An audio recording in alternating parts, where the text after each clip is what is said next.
លោកការ៉េតាមផ្លូវអ៊ីណាម៉ៃរួមទាំងអ្នកដែលសិក្សានុសិស្សទាំងអស់អ្នកដែលជួបការលំបាកក៏គាត់ហ៊ានលះបង់ទាំងតែគាត់កំពុងតែត្រូវការរបស់ដូចគ្នាប៉ុន្តែគាត់លះបង់ដើម្បីជាតិទង្វើទាំងអស់នេះពិតជាធ្វើឲ្យខ្ញុំ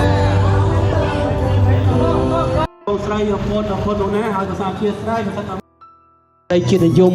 បង្ហាញអំពីការចូលរួមចំណែកគ្នាសាមគ្គីគ្នាក្នុងគ្រាលំបាកនេះតែណាខ្មែរយើងសាមគ្គីគ្នាគឺបានន័យថាខ្មែរយើងខ្លាំងឡើងស្នេហាបងសៅដាគុំបងរនខាផ្លែថ្នោអូដំទាំងចិនមេត្តាកាំងរណាសាសំជាទេមនរមនៃមនុស្សផងគ្នាអោទុំជាតិខ្មែរ